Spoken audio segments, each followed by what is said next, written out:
Kuryente. Anong ginagawa niya? Nakuha. Nakuha yung isda? Ay, oo nga.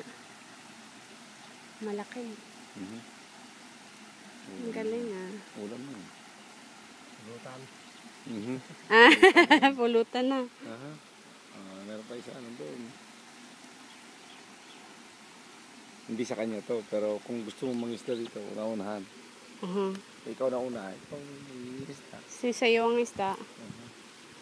That's good.